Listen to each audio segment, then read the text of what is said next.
Celebramos en la Iglesia la fiesta de la exaltación de la Santa Cruz.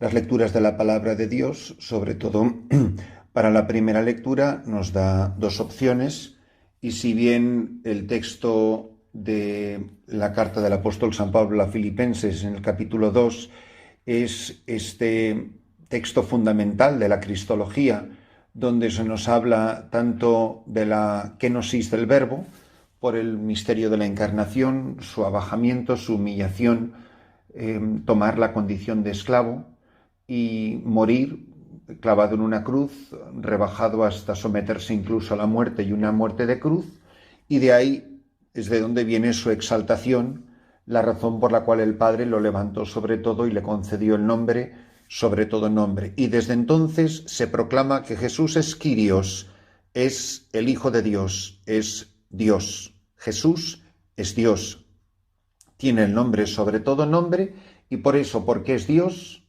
al nombre de Jesús toda rodilla se doble.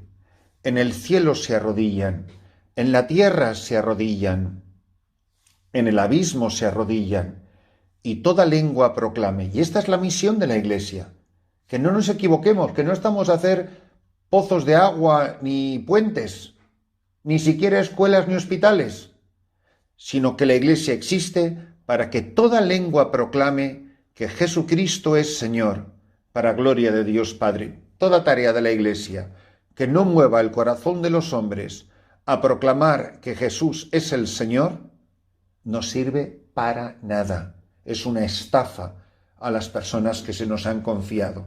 Sin embargo, me fijo como primera lectura en la otra opción, porque va en conjunción con el pasaje del Evangelio según San Juan que nos presenta hoy la liturgia. Y es la lectura del libro de los Números. Es un texto seminal, es trascendente este pasaje, donde se nos cuenta que en aquellos días, en el libro de los Números, el pueblo estaba extenuado del camino y habló contra Dios y contra Moisés. Hermanos, como hacemos tantas veces nosotros, porque ¿quién no se ha sentido alguna vez extenuado del camino de la vida? Extenuado en tu matrimonio, en tu sacerdocio, en tu vida religiosa, extenuado como joven, como anciano, como persona a lo mejor en un asilo, como persona limitada físicamente, moralmente, intelectualmente, psicológicamente. Cuando la vida te aplasta, el pueblo extenuado del camino. ¿Y qué le pasa? Lo que le pasa a tanta gente que habló contra Dios y contra Moisés. Hablar contra Dios es hablar contra Dios, pero hablar contra Moisés es hoy hablar contra la Iglesia, es hablar contra los sacerdotes. Y la pregunta, ¿por qué nos has sacado de Egipto para morir en el desierto? ¿Para qué nos prometes una vida maravillosa si nos hacemos cristianos? Y mira el desastre de vida que llevo, cuando yo me fié de ti. Yo me fié de que si yo me tomaba en serio la vida cristiana, iba a ser feliz. Míranos, no tenemos ni pan ni agua, y nos da náusea ese pan sin cuerpo. Qué interesante, porque ese pan sin cuerpo va a ser la Eucaristía. Ese pan sin cuerpo, ese pan sin fermentar, ese pan sin levadura, de la Pascua de los judíos, se va a convertir en el pan de vida eterna, de la última cena, de nuestra fracción del pan, de nuestra Santa Misa. ¿Y qué pasa cuando murmuramos? Que Dios nos castiga, porque el castigo en Dios siempre tiene un valor medicinal, siempre tiene un valor salvífico. El Señor envió contra el pueblo serpientes venenosas que los mordían y murieron muchos israelitas. Eso que llamamos la cruz, cuando la vida se nos pone de color de hormiga, cuando el Señor permite o cuando el Señor quiere que pasemos por pruebas terribles para que nos arrepintamos de nuestra mala vida. Esta idea de que Dios no castiga o que Dios... ¿Pero quién ha dicho eso? Será alguien que nunca ha leído una página de la Biblia. Dice, y no sea que te ocurra algo peor. Pues si cuando Dios le dice, no peques más, no sea que te ocurra algo peor, es porque Dios claro que nos castiga. Don José Rivera decía una cosa muy interesante sobre esto. Decía que la palabra castigar tiene en su etimología hacer casto, es hacer virgen, es volver a la santidad original, volver a la inocencia del bautismo.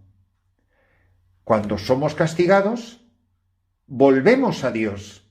Entonces el pueblo acudió a Moisés, qué curioso, del que había murmurado, diciendo: hemos pecado, hablando contra el Señor y contra ti.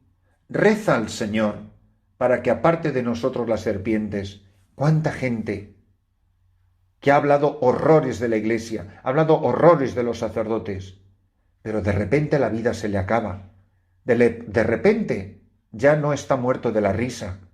De repente ya las cosas no son tan maravillosas como se creía. Y todos esos sacerdotes a los que despreciamos, la Santa Iglesia Católica de la que nos burlamos y dijimos horrores, entonces nos volvemos a acercar a Dios. ¿Y cuánta gente estamos celebrando la fiesta de la exaltación de la Santa Cruz? Cuando le visita la cruz, se acuerda de Dios y se acuerda de la Iglesia y se acerca a un sacerdote y se arrepiente de sus pecados y pide perdón y hace la paz con Dios y hace la paz con la Iglesia. Fijaros qué bonito. Primero dice: murmuraron contra Dios y contra Moisés. Y ahora el pueblo, que está sufriendo, le dice a Moisés: reza al Señor para que aparte de nosotros las serpientes. Moisés no dijo: ¿así? ¿Con que hablando mal de mí? Ahora arreglaros vosotros como podáis. No. Moisés rezó al Señor por el pueblo y el Señor le respondió: haz una serpiente venenosa y colócala en un estandarte. Los mordidos de serpiente se quedarán sanos al mirarla. Moisés hizo una serpiente de bronce y la colocó en un estandarte. Cuando una serpiente mordía a uno, él miraba la serpiente de bronce y quedaba curado. Y así le dirá Jesús a Nicodemo en el Evangelio de San Juan, en el capítulo 3, versículo 13. Nadie ha subido al cielo sino el que ha bajado del cielo, el Hijo del Hombre. Lo mismo que Moisés elevó la serpiente en el desierto, así tiene que ser elevado el Hijo del Hombre, para que todo el que cree en él tenga vida eterna. Tanto amó Dios al mundo, que entregó a su Hijo único, para que no perezca ninguno de los que creen en él, sino que tengan vida eterna. Porque Dios no mandó a su Hijo al mundo a condenar al mundo, sino para que el mundo se salve por él. El Padre ha enviado a su Hijo, pero nos lo ha enviado clavado en una cruz. Y aquí, hoy, la liturgia solo nos pide un gesto, pero un gesto que brota de las entrañas del corazón. Dice: mirarán al que traspasaron. Como Moisés elevó la serpiente en el desierto, así tiene que ser elevado el Hijo del Hombre, para que todo el que cree en él tenga vida eterna. En este caso, hermanos, creer es mirar. Jesús le dice muchas veces al que sufre: mírame, mírame. Jesús se le quedó mirando. El mirar de Dios es amar. Hoy la liturgia solo nos pide una cosa: queremos salvar el alma, queremos ir al cielo, queremos alcanzar el perdón de nuestros pecados, queremos alcanzar la conversión de los hombres nuestros hermanos. Solo os pido, decía Santa Teresa a sus novicias, solo os pido que le miréis.